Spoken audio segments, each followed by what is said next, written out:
serré quand même, mais 2-0 serré quand même. Simon Petrov, qui va prendre le dernier tir? À la fin, on a le droit à un panier décisif de Nicolas Vucic à quelques secondes de la fin qui marque, je crois que c'est un fadeaway, je ne me rappelle plus. Je sais que c'est un panier avec la planche. Petrov pour Vucic. Vucic avec l'aide de la planche. Un point d'avance maintenant pour l'Asvel, 65-64. Extrêmement difficile et il fallait les avoir bien accrochés comme on dit pour mettre ces genres de paniers. Et ballon décisif pour Pau dans les mains de Boris qui joue en contre 1 sur Yann. C'est moi qui défends, comme je suis le plus grand défenseur de l'histoire de la NB, je m'en souviens. C'est Boris Diaw qui a le ballon en main. Un point de retard pour son équipe, Boris Diaw. Qui s'enferme un petit peu dans le coin, qui est tout près de perdre ce ballon. Il reste 4 secondes, Boris Diaw qui va prendre le shoot du match. C'est fini. Après, la délivrance. Et spontanément, ça aurait été les autres, ça aurait été mieux. Particulier. C'est fini. Villeurbanne est champion de France 2002. L'image qui me revient le plus souvent, c'est celle où quand tout le public descend sur le terrain pour venir fêter ça avec nous. C'était quand même une image assez impressionnante. Énorme émotion sur le parquet de l'Astrobal. 2 victoires à 0 dans cette série pour l'Asvel qui s'impose devant Pau Orthez 65-64. 21 ans Didier, 21 ans tout juste Didier après le dernier titre de 1981. Puis là c'était incontrôlable. Après, tout le monde rentre sur le terrain. Il n'y avait plus de joueurs, plus de dirigeants, plus de spectateurs. On était tous ensemble. Et voilà, on a tous sauté sur le terrain et c'était une grosse fête. Derrière, ça défend dur, alors que Freddy Voitou est en train de s'expliquer avec Kyle Hill. Et derrière, Pascal Dorivo. une technique. Il a pas vu le premier. À l'époque, il y avait une grosse rivalité entre nos deux clubs. Les deux lancers Oh rentrés. là là, terrible. Faute et technique. Et s'il continue, il va y avoir disqualification. C'était pas évident de venir gagner chez l'un ou chez l'autre. Donc on savait qu'en gagnant le premier match là-bas, on avait fait une grosse partie du travail, mais on savait que c'était pas fini, puisque l'année d'avant, on avait fait pareil. Et l'équipe de Pau s'incline, alors que ça brasse beaucoup à Ivan Castano, qui repousse des joueurs de Villeurbanne. Il y a des joueurs de Villeurbanne et des joueurs de Pau qui voulaient s'expliquer.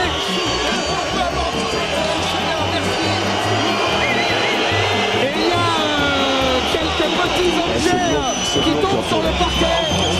Il fallait finir le taf à la maison, parce que si on retournait à Pau, ça allait être très compliqué. À l'Astrobal, au moment des playoffs, c'est vrai qu'il fait, en général, il fait extrêmement chaud, mais particulièrement ce jour-là, c'était vraiment pesant. Et je me rappelle, j'ai failli tomber dans les pommes à un moment donné, parce que c'était une atmosphère tendue, une atmosphère lourde. Un jour où il faisait extrêmement chaud, donc tout était réuni pour que la pression elle soit au maximum. Mais on a réussi à la gérer et on a réussi à remporter ce titre qui était tant attendu, mon premier en plus, après une saison aboutie, donc forcément une fin inoubliable qui va rester gravée dans nos mémoires, je pense. Dans un contexte particulier, parce qu'on spontanément, les gens nous disent ouais, on aurait aimé que ce soit Rod et les autres, quoi. Alors c'est un peu particulier. Je veux dire, nous la finale on l'a gagnée globalement, ce qui n'a pas toujours été le cas en finale, en tout cas de championnat de France. Et les cris du cœur, les gens vous disent merde, enfin ça aurait été cool sur les autres, quoi. Donc c'est particulier, c'est un peu particulier. Ça faisait plus de 20 ans qu'ils attendaient le titre, ils ont tout fait pour l'avoir. Il y a un mec qui débarque, qui monte son équipe comme il la monte. Et en 10 mois, il vous ramène le titre et vous n'êtes pas content. Je me rappelle qu'à l'époque, Tandjivic il me disait souvent on verra qui rigolera à la fin, parce que c'est vrai qu'on n'avait pas été épargné par les médias ou par le milieu du basket français en général. Et on discutait souvent ensemble et il disait tu verras à la fin, on verra qui est-ce qui rigolera. Et pendant tous les playoffs, en fait, on sentait dans les tribunes la peur. Et ça, c'est terrible, en fait. Parce que les gens, en fait, avaient tellement été marqués au fer rouge sur l'histoire de perdre à la fin, qu'on jouait avec... Alors, les tribunes se remplissaient au fur et à mesure des playoffs, hein. Mais on sentait au demi-finale, on sentait cette peur. Il y avait cette chape de plomb, il y avait cette lourdeur, il y avait cette peur qui était terrible. Et sur le parquet, il faut déjà gérer ses émotions parce qu'une finale, c'est de la pression. Et là, globalement, tu sens l'Astroval qui est vachement, qui est marqué, quoi. Et ça, c'est compliqué à gérer aussi. C'est suite à l'époque de Greg Beugnot, qui était énormément apprécié dans le club, dans la ville en général, qui avait fait beaucoup pour le club de Villeurbanne. Malheureusement, ça s'était mal terminé, donc les gens lui sont restés fidèles. Et le fait qu'un coach étranger arrive comme ça, il change un petit peu les habitudes du club. Donc ça a dérangé pas mal de monde et ça a compliqué les choses au début. Le recrutement très européen est pas super bon. Donc globalement, on sent très vite que ça va être compliqué. Et pendant toute la saison, alors certes, Stanjević, très grand entraîneur, donc on s'entraîne dur et on lui fait confiance. Par contre, il y a beaucoup de changements, donc toute l'année, ça tourne quand même pas mal. Donc on est un peu dans un climat un peu d'incompréhension, parce que c'est vrai qu'il n'y a pas une grosse ambiance dans la salle. On n'est pas super bon non plus. Il y a une grosse nostalgie. Beugnot, Rod, Pluvidic, enfin je ne vais pas tous les citer. Et le gros coup vraiment qui structure l'équipe, c'est quand on récupère Vučić, globalement. Avec Vučić, Freeman, on sait qu'on a le potentiel. Et on sait qu'en play-off, on sera et mentalement et physiquement prêt. Donc voilà, mine de rien, on se dit on a fait le plus dur avec cette saison un peu compliquée. Mais à l'approche des play-offs, on sait que sur un malentendu, on peut faire peur à du monde. Stanjević ne vit que dans le conflit, globalement, donc pour lui c'est plutôt un moteur. Je dis pas que je suis un homme de conflit, mais si on cherche, en général, je suis assez bon client sur le sujet. Donc en fait, on a quand même une équipe de tempérament. J'ai oublié Petrov, qui est aussi un personnage quand même, qui a marqué un peu l'ASVEL, même s'il n'est pas resté forcément 10 ans. Donc on a une équipe quand même de compétiteurs, Petrov, Vučić, on a des Ricains quand même qui ne sont pas... Donc le contexte, après Moreton, objectivement, avec le recul, je le sais, comprend rien au basket. Donc il nous laisse faire notre taf sur le terrain, parce que voilà, à part peut-être qu'effectivement on lui dit 2-3 choses sur le basket, mais lui n'en pense pas. Donc voilà, donc il nous laisse faire le taf sur le terrain, et on a des forts caractères, donc le conflit fait partie de la vie d'une saison, globalement. Après il y a des gens qui ne l'aiment pas, c'est vrai, qu'il y a des équipes qui sont plutôt dociles, c'est plus compliqué à gérer.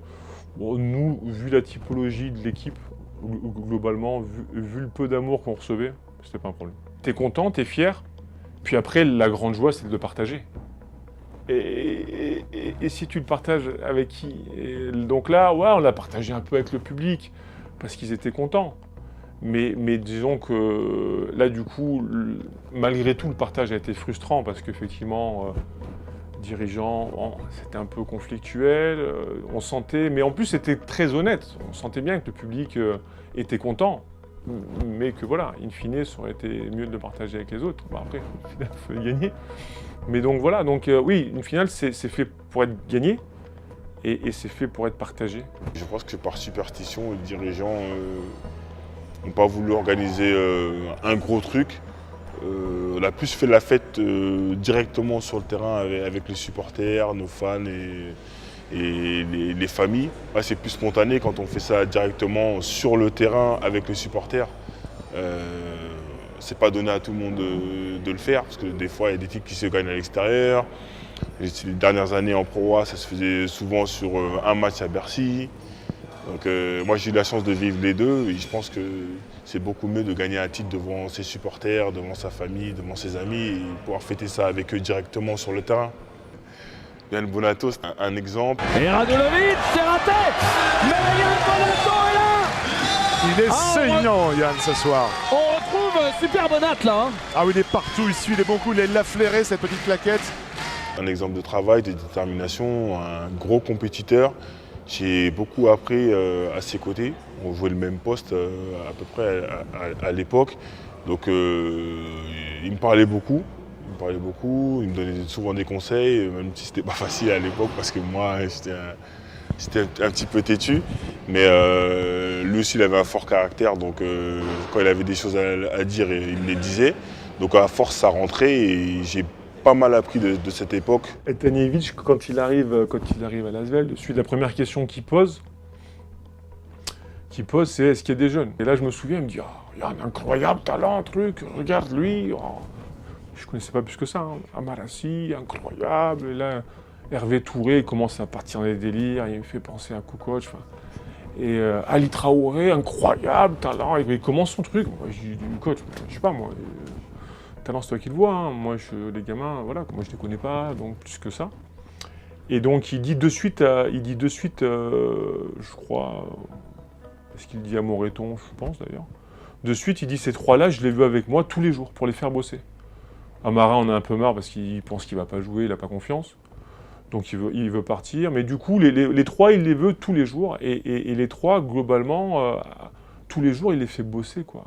Je lui dois beaucoup parce que c'est le premier qui m'a fait confiance.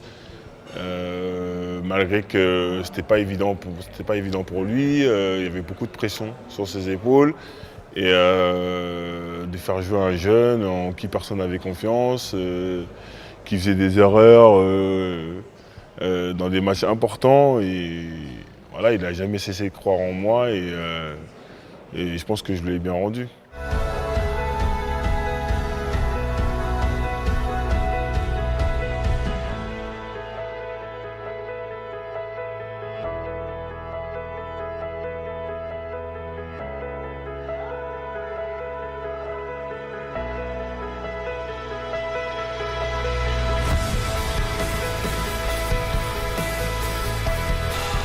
Après, Villeurbanne remporte son 16e titre de champion de France, le plus beau, le plus long palmarès du basket français.